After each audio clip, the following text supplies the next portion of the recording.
Hi, my name's Susanna Bowling, and this is live from the Hotel Edison, Times Square Chronicles Presents.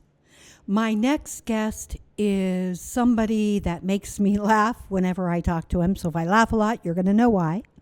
He has produced over 60 productions on Broadway and TV and film.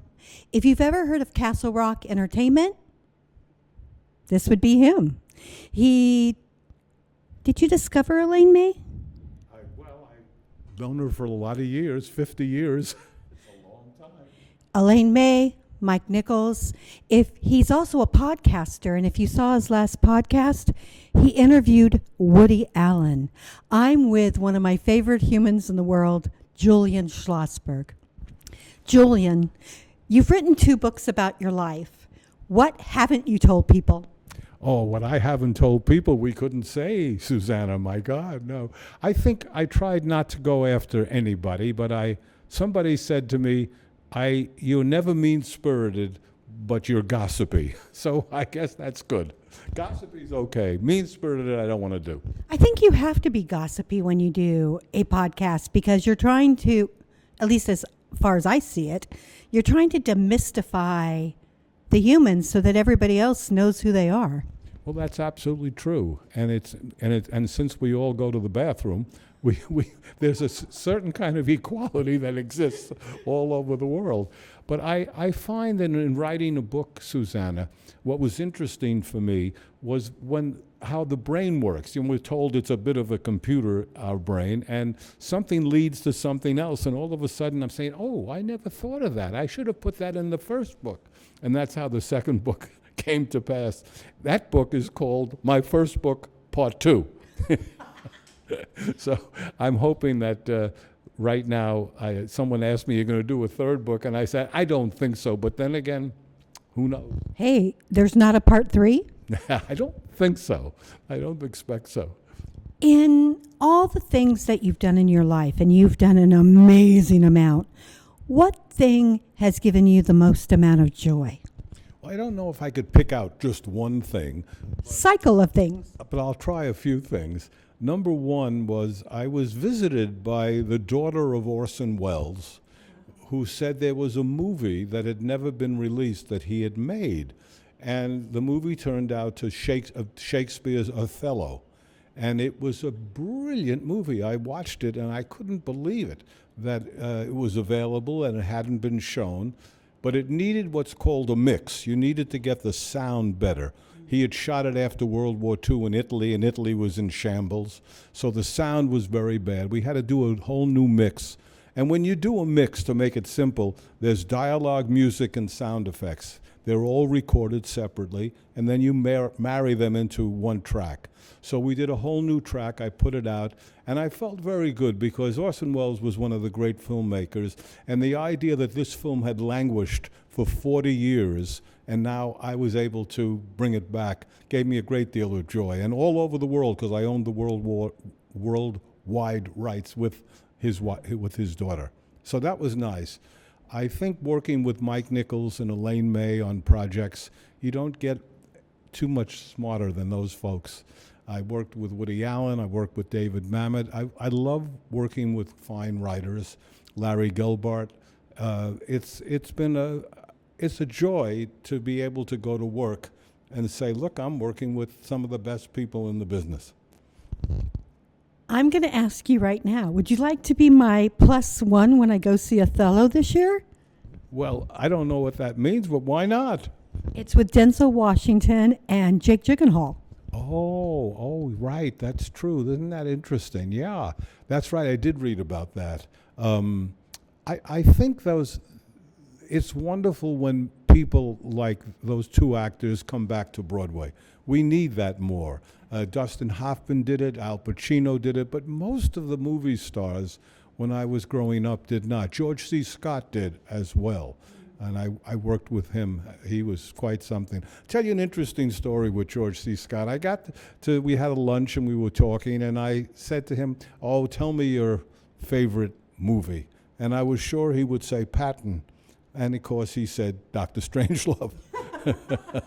So, you think you know, and then you find out you don't necessarily. What is your favorite movie? Oh, that's hard to say. Wow, that's a tough one. But I could tell you one of the movies that I love to watch every year, and that's Double Indemnity, Billy Wilder's masterpiece with Fred McMurray. You don't expect Fred McMurray to be in a great movie, but he is. Barbara Stanwyck, you do expect. Edward G. Robinson, you demand that he be in a great movie because he was so good. But it's a terrific story and beautifully told, and that's a wonderful film. There's some great movies. I mean, people always talk about Citizen Kane, and that's a terrific film, there's no question. But George Clooney made a movie called Good Night and Good Luck. And that was one hell of a movie about Edward R. Murrow, and it was terrific. All the President's Men, how can you not think that's so great? It's very hard, Susanna. I wouldn't know how to do it. I never had children, but it must be, if, say to someone, which one's your favorite of the 7 kids? It might be hard. But I don't really know. I mean, Woody Allen's movies, I love Crimes and Misdemeanors, Hannah and Her Sisters, Midnight in Paris, so many of his films, too. They're just great filmmakers. Mike Nichols, of course, made such great movies. I think it's a hard thing to answer. I babbled away, though. No, I can answer that, and I'm probably very girl and very Publian because mine are Jane Eyre, Wuthering Heights, and The Ghost of Mrs. Muir. Oh, well, you named 3 good movies. Oh, we have to talk about Hitchcock movies, too, because Strangers on a Train, Shadow of a Doubt, Notorious, those great black and white movies. Yes, I mean, people think Vertigo's great and Rear Window, and they're good movies. I don't mean they're not. But they don't compare, from my way of thinking, to Notorious, Shadow of a Doubt, Strangers on a Train. They are great movies. If you were to do a movie about your life, who would play you, who would direct it, and who would write it? Wow! Who would play me? Well, at one point, years and years ago, I had a similarity, I'm much taller than he is, to Richard Dreyfuss. We looked somewhat similar at one point. I don't think we do now. Directing, well, if Elaine May would direct anything that I would do, so I just think she's great. And I direct it, and who would write it? Well, I'd try to write it myself. Ooh. You know, and then be told by Elaine, this stinks. Let me rewrite this for you. I don't know. I guess that would be that. I think the one thing that I feel very fortunate about was that I always wanted to be in show business. I didn't know what part of show business, but I started out wanting to be an actor, and did some acting in summer stock and around. What plays? I played the Chip in On the Town in the Frank Sinatra role. I mean, there was no comparison between Frank Sinatra and myself. Wait, you sing? I sing a little, yeah, and I did that. I certainly sang in that show, and I also played Alfred P. Doolittle in My Fair Lady, and I sang Get Me to the Church on Time and With a Little Bit of Luck. So those were 2 great numbers, and I loved doing that. But acting was what I wanted to do, but I couldn't stand the rejection. I just couldn't take it. First of all, I was an only child, so people, I had a lot of attention. You're turning me down? You know who I am? They said, yeah, we know who you are. You're out. That happened to me with journalism because I was so used to being able to get into things. I came back from doing Bat Boy, and I went to this club where there was a line even for the VIP people, and I watched this girl go, press, and I turned to my friend and said, if I can't pull this off, I am so screwed.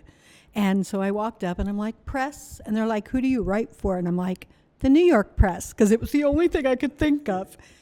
Got in, got a gift bag, and I've been doing it ever since. Now that's what you call chutzpah. No, it's called having acting training and saying, excuse me, what do you mean you don't know who I am? You looked like you were sincere about the New York Press. Highly, and I didn't even know there was a paper called that. That's right. Well, I grew up with 7 newspapers in New York. Can you imagine? New York Times, the World Telegram and Sun, the Herald Tribune, the Daily Mirror, the Journal American, the Daily News, the New York Post. Isn't that amazing?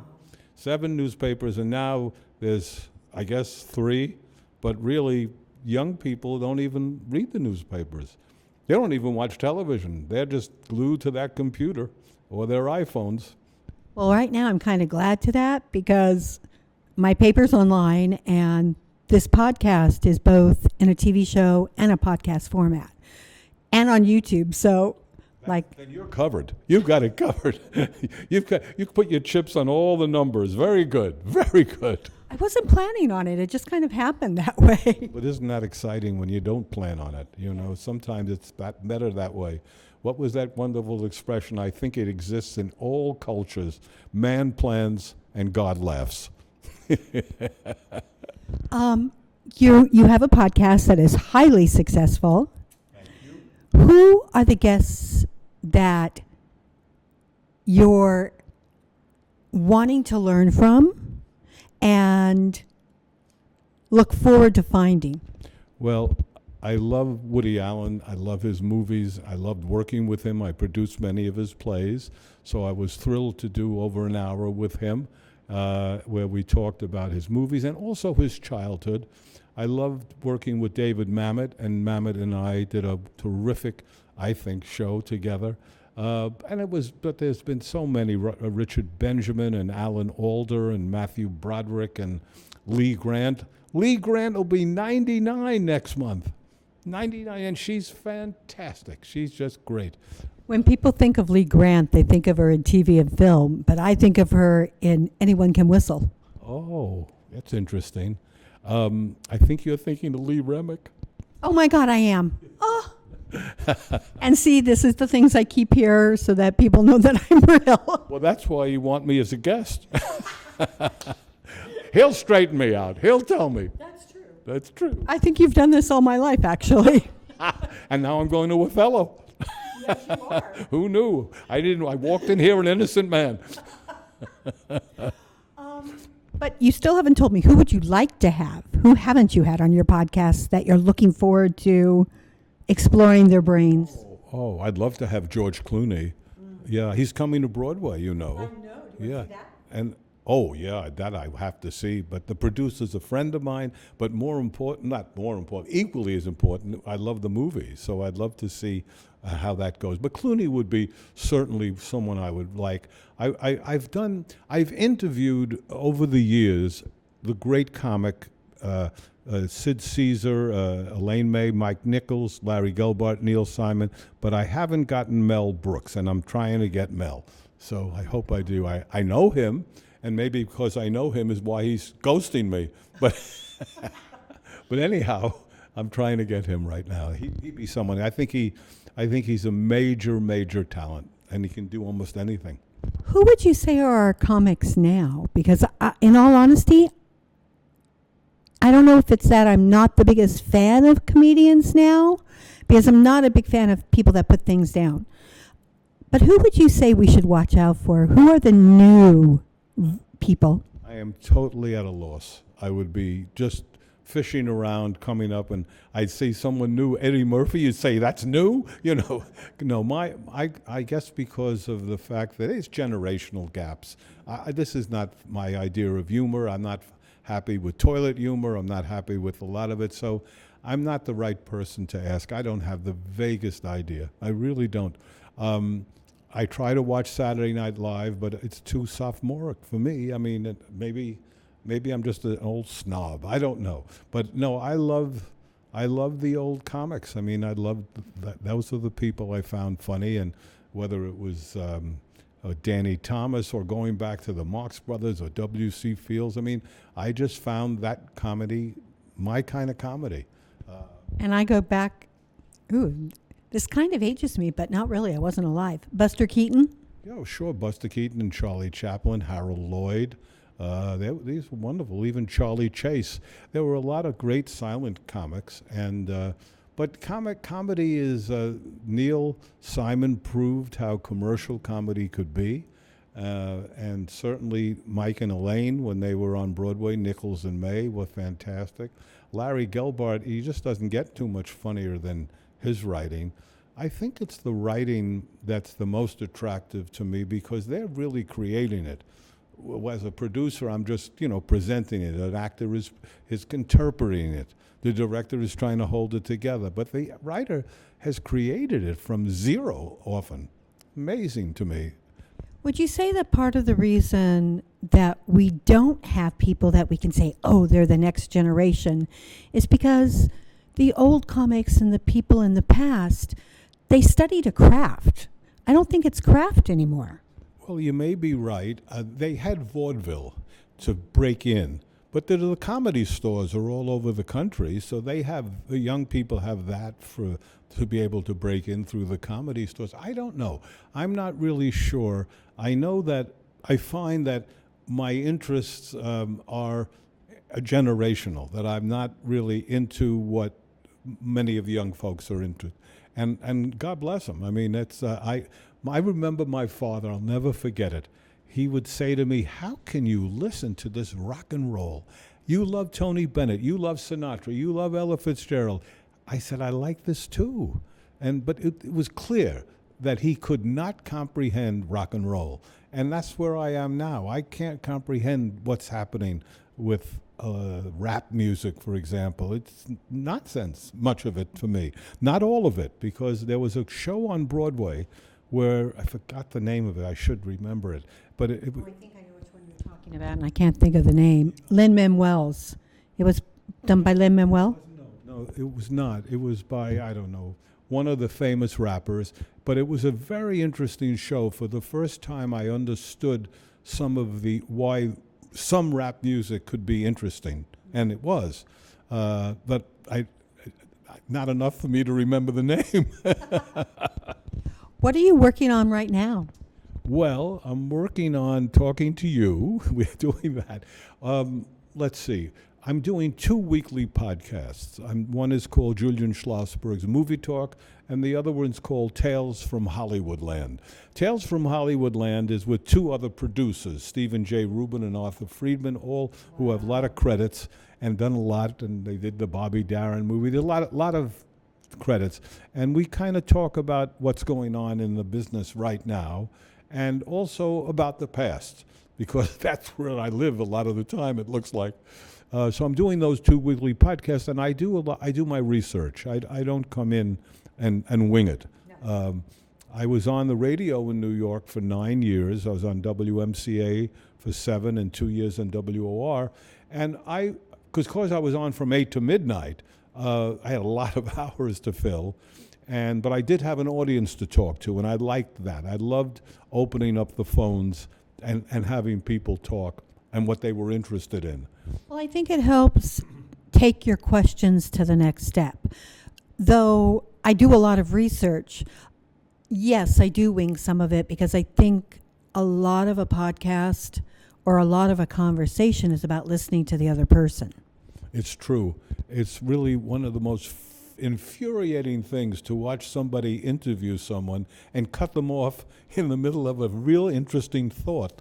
Now you say, what are you doing? Why are you doing that? Or even worse, someone says, yes, sadly my sister passed away from an overdose. Well, what about your brother? What? He just says something so provocative. No, next question, No, I think what you're doing now is what I think a good interviewer has to do. Listen and actually have a conversation, not an interview, not looking down at the cards. How many times I'm watching television, they're looking down at the cards, they're looking at the teleprompter to make sure. It's not the way to do it. The way that I feel to do it is to what you're doing now and what I try to do, which is just to talk. A friend of mine called on the Woody Allen. He said, it was like watching 2 guys in a diner talking. I said, well, we weren't in a diner, but yes, it was. That's what we want to do. So if you can, that's what I think is the best way to interview. Do you have a favorite question for guests? No, I don't have a favorite question. If I'm talking to an actor, I want to know how they handle rejection. I'm interested in that because one of the reasons I stopped acting was I couldn't handle rejection. But I was interested how they would say that. I also am interested because I'm only dealing at this point with very famous people. I asked them how their life changed publicly. What happened? For example, I remember Alan Alda saying that after MASH, she would be in a restaurant and a man would walk over and go, "Hey, I've got Alan Alda here," in the middle of the restaurant. It must be, it's Embarrassing? yeah, embarrassing, and you're really not sure what you're supposed to do. You want to say, "Get the hell out of here," but you can't do that. I mean, some people do. But the other thing is that I love actors. I mean, if someone said to me, "What do you think as a producer that makes you maybe different from many of them?" I do. I adore actors. I think they're great. And what I'm always, and I'm sometimes accused of being an apologist, but I try to explain that an actor, most actors, the time they've made it, they've been really lied to, abused, treated badly. And so I'm not saying, therefore, their behavior is commendable, but like we say in traffic court, guilty with an explanation. Not bad, right? You've made it in so many different versions of this industry. Which one is the one that was the most surprising? And which one is the one that you were like, thank you? I spent the early years of my life as an executive, first at the ABC network, then at the Walter Reed organization in both the television division and then the theater division, and then at Paramount as a vice president. And I was tooling along, hopefully thinking I might like to run a studio if anybody would let me. I thought that was a goal that I wanted to do. And I met Elaine May and Herb Gardner, the writer. Right. And that's right, Thousand Clowns, Herb Gardner wrote, and I'm Not Rappaport. And I was very unhappy at Paramount. It wasn't for me because I had been at Walter Reed and I was in charge of these theaters, and I would buy the movies for 80 theaters around the country. So it was quite an interesting thing. In those days, you opened one movie in New York City. You didn't open thousands of movies. One movie would open New York in one theater. And the Coronet, or you'd play the Baronet, or you'd play the Fine Arts, the Festival, Little Carnegie, the 34th Street. Sometimes you played Broadway in the East Side, but they launched the movie. That's what launched the movie. One show a year or just one show a day? No, just to launch a new movie. You didn't go out wide, unless it was Hercules versus his cousin or something, But by and large, the idea was to make sure that you could put the movie in the right place. So I was very happy doing that at Walter Reed, but I wanted to run a studio. So when Paramount came a-calling, I went. I realized, and it's nothing to do with Paramount, it's indigenous to the major studios, the movie making is not the most important. What's most important is to perpetuate your power. That's the most important. And since I was not interested, I didn't mind power, but I wanted to make movies. It just wasn't an environment for me, and I knew it had nothing to do with Paramount. With any studio would have been that way. And Elaine May and Herb Gardner took me out, and they said, "You should open up your own company." I said, "Oh no, I've always been a salaried executive. I'm a vice president. I make the money." And they said, "No, you really should consider it." And I remember Herb turned to me and said, "If you open up the store, we'll help you fill the shelves." And with that encouragement from both Elaine and Herb, who I really respected, I opened my own company. And eventually, then it's decided I'd like to produce as well. So I had these films to distribute, and I had great movies. I had Kazan's movies, A Face in the Crowd, Baby Doll in America, America. I had Hitchcock's Foreign Correspondent. I had Lubitsch's To Be or Not to Be. I had John Ford's Stagecoach. I had a wonderful library that over the years I accumulated. John Cassavetes gave me his movies. So I was in a very good position to build a library. And then Elaine, this time alone without Herb, came to me and said, "Why don't you produce? You should produce." You know, you're doing all these things. You've only produced one movie. At that point, I had produced 10 from your show of shows, which was Sid Caesar, Imogene Coca, compilation of that wonderful television show. And so with Herb and her encouragement, I opened my own company. With her, Elaine alone, I started producing. And I think my happiest times were producing, have been producing. But I love my radio show. I love this podcast I'm doing. I can see, people, including Woody, a lot of people keep saying, I was lucky. I don't believe in luck. I mean, it's great. I believe it exists. I don't mean that. But I believe you're fortunate. What, no leprechauns for you? Only on St. Patrick's Day. No, but I mean, I think you're fortunate. And if you've been able to pursue what you loved, and I knew I wanted to be in show business as a kid, that I was able to have a reasonably successful career. What film did you want to produce but you didn't? And which film did you produce and it was the best day of your life?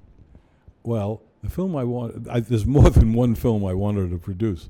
I wanted to do, I don't believe in remakes, but I had become close with Peter Falk, and I thought Peter would be perfect for the Spencer Tracy role in Bad Day at Black Rock, to play the one-armed man and to be the kind of a shuffling guy that all of a sudden turns out to be a pretty tough hombre.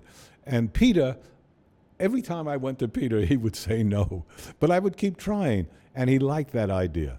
And so I went to the head of MGM and met with all the vice presidents. Oh, it's great, this is great, this is great. Never happened. They did not do it, so it was never done. And I'm not a believer. In fact, I'm against doing remakes. But somehow, Peter and Bad Day, Spencer Tracy, it all came together in what was left of my brain at that point. And that would be one film. I was very happy doing an independent movie called In the Spirit. In the Spirit was with Elaine May, Marlo Thomas, Peter Falk, Olympia Dukakis, and Jeannie Berlin. And it was a funny movie, and a funny thing happened on this movie. I raised the money, and I produced it with my ex-wife. And what happened was, I would be close to a fellow named Terry Semel. Terry Semel was the head of Warner Brothers. And I would say to him, you guys, you're making these movies for millions and millions of dollars. I'll bring this movie in, maybe $1.5 million with names and everything. He said, I'll tell you what, come to me at the end of the movie and tell me what you'll do on the next movie. And I said, well, I don't know what you mean. He said, well, just come to me at the end of the movie. So at the end of the movie, I came to him. He said, you remember our talk? I said, yeah. He said, would you do this again? I said, never. I would never do this again. And that was his point, that you can do that, but it takes so much out of you. It's such impossible to do it for that, quote, little money. And he knew it. He knew ahead of time. I did not. And it was true. So I loved making the movie. I loved getting involved with it, but I would never do that again. Never. Is that the most valuable lesson you ever learned? Oh, there's been so many lessons. That's why I wrote the book. It wasn't just a memoir. Neither of the books are just memoirs. I try to put in there what I've learned, and for people who will eventually want to produce, or people who just want to know about show business. And in many cases, I mean, for example, excuse me, we were casting Fortune's Fool with Arthur Penn. Arthur Penn directing. Arthur Penn had directed Bonnie and Clyde and Little Big Man, certainly a well-known director. And we had terrible trouble on one role. And this guy comes in, we don't know. He's fantastic. Oh, my God, I'm so excited. And he leaves, and I say, Arthur, we got a role. He said, not yet, kid. I liked Arthur because he called me kid. Weren't that many people call me kid. He's not yet, kid. I said, why, Arthur? He said, I've been through this before. Sometimes an actor gets lightning in a bottle. He's fantastic. And then you get him in the show, and you can't even get him back to the audition. Let's try him once more. And he came back, and he couldn't do it. And we finally found someone else. But the point was, if you don't know the guy, you've not seen him, guy comes in, and he does great work. You better think about whether you're going to hire him. Give him one more try. That's what callbacks are for, as you know. Anyhow, but that was an interesting thing to learn. I have to admit, as an actress, auditions, I would give my all. I would give my all at the callback. I would give my all at the first reading. But then I kind of submerged into myself so that I could find all the nuances, and I drove directors crazy. And it would come out, like, get me the first audience, it would come out. But until then, they were like, I'm going to kill her. And so I understand that. Yeah. How did you handle rejection? Eating. I don't think I did it really well. Barry Moss once gave me the book, The Art of War, because he told me I was the most insecure actress he'd ever met in his life. And in a sense, he was right. I don't think I dealt with it well. Well, I must say, the idea of the most insecure actress he ever met in his life, he didn't meet that many actresses. No, I was very different. I definitely, everyone scared me. You wouldn't have known it, but You were intimidated. it wasn't exactly that I was intimidated. It's that I knew what I could do, but they always wanted to put me in a box, and I'm not exactly a box kind of human. So I didn't know how to fit into the box. I didn't even know what the box looked like. So I was always like, oh no, they're going to want me to do a box, and I can't do box. That was hard. That would be hard, and I could see that. But look what you've done. You segued into this. So what the hell? You don't have to submerge too much now. Oh, yeah, but do you know how this happened? No. Oh, I slipped and fell at Dwayne Reed. I was supposed to go into 2 shows. I was supposed to do a commercial. I had all this stuff that was on the horizon. And I literally slipped and fell, walked out of my body, walked back in, and 2.5 years later, I owned a paper. And everyone laughed at me. And I only cared that as long as each episode, each thing got better, I didn't care. As long as it was better the next time, we were good. Wow. And you didn't sue Dwayne Reed. Oh, no, I did. But I was the last case when Dwayne Reed claimed bankruptcy, so they had no money. So it took me 8 years to, get my hospital bills, but that was about it. Wow. At least you got the bills paid. Thank God. Yeah. Oh, boy. Well, that's nothing to do with show business, but... Well, in a strange way it is, because I think you have to learn to rise above your situations. You can't let things derail you and turn you into a pancake. Well, that's true.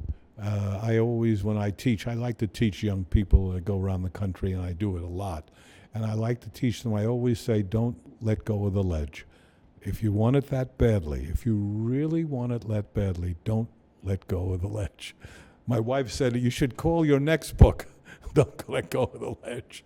Wait, do you know the Jason Robert Brown song, Take One Step? No.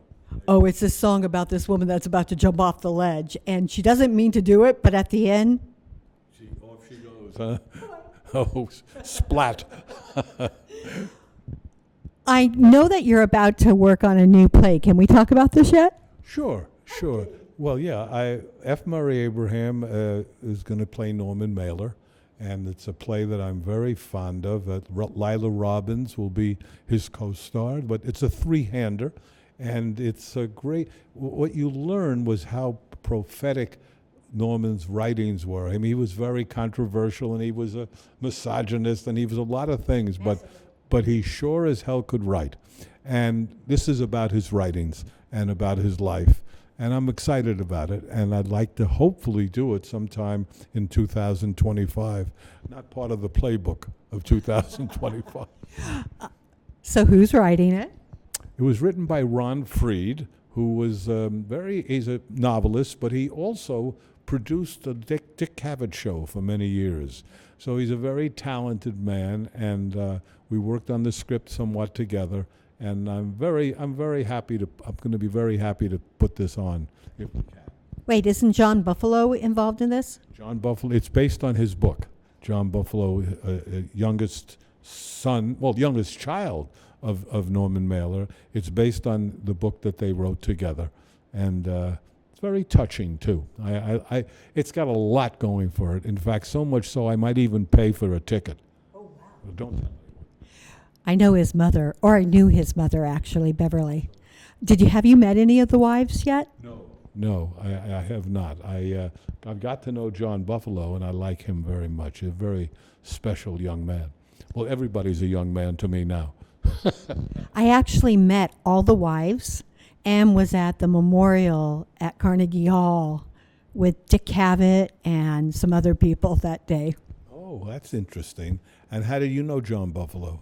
Because his mother, Beverly Bentley, did plays. And so I did some plays with her, and we just got to be friends. And she was the white woman that, oh my God, why can't I think of his name? Very famous black musician got arrested for at Birdland. Miles Davis, thank you. Yeah, so I mean, and she would tell me stories about all the things that she did. Scent of Mystery, ever heard of that? No. She did stuff with Peter Ustinov, so with Christopher Plummer. So I wanted to hear the stories, and I got to hear them. That's how I felt. I got to know Danny Thomas very well because Marlowe's a dear friend of mine. And I would say to Danny, tell me about Al Jolson, tell me about Eddie Cantor. And of course, he loved to tell, he was a great storyteller. So I understand that you those of us who love the business want to hear more about it. You know, what's so shocking is when I go out to teach these kids and they never heard of actors, you can't believe you never heard of Laurence Olivier. You know, I mean, come on. It's amazing to me. I mean, they don't even believe. I tell them that I had to change the channel. There was no remote. Come on, there was a remote. No, I say, there was no remote. Oh, they didn't even know about turning the channel? No. Oh, wait, did they even know? Wait, Land of No Video? Oh, God knows. I don't know what they know. But anyhow, yeah, it's interesting to go out and talk to them. I mean, what I'm distressed about is the lack of the knowledge of the history of the movie business, about theater. They don't know, and they don't seem to care about anything that happened before they were born, which is interesting. I mean, I didn't know Valentino, but I sure in the hell knew his name. You know, as you said, Buster Keaton, we knew these people, but they don't, and they don't care, which is distressing to me. Well, I think I was lucky because my father had this friend who would cut the films for TV. So I got to see all of these. I made friends with him. And I got to see all of these films before they were chopped up into smithereens. Well, yeah, it's an interesting, the editing process is an extraordinarily interesting one. I love editing. I've edited a lot of movies in my life, and I love doing it. Orson Welles made his movies in the editing room. That's what he would say. He certainly shot great stuff, but he knew that he could build it in the editing room. And you can do a lot in the editing room, even with a bad performance, if you're lucky, if you have enough coverage. You see, coverage is very important. And for those who don't know it, if they were shooting a movie with our scene right now, there would be a camera there, and they'd shoot the two of us. Then, the same scene, they'd shoot just Susanna. Then they shoot Julian, and then we might all shoot ourselves probably, but that would be it. So that would be coverage. That is, they have the master shot of the two of us, your single, my single. And whoever turns out best, they win. I was going to say, and I'll be in Scotland before you. And they get the Oscar or the raves. The Emmy goes too. Yeah, that's right. What haven't I asked you that you would love our audience to know? Oh, I don't know. I think you do such a good job. I've always enjoyed our talks together. And so, I think you covered it. I mean, I just love the idea that I was able, the New York Times wrote, and it really makes me laugh, Julian Schlossberg has lived one life, but he's written 2 autobiographies. That's great. So one is called See, you have to do 3 so that you've got the past, the present, and the future. Yes, yes. But one is called Try Not to Hold It Against Me, A Producer's Life. And the second one, as we said, is my first book, part 2, because it continues stories. And I talk about all the people in show business I've worked with, and I've worked with many of them. And I've directed some, I've produced some. It's been a hell of a nice time. Is there any actor or writer that you would like to bring up to the forefront that you've seen that you're just like, oh my God, they are so amazing?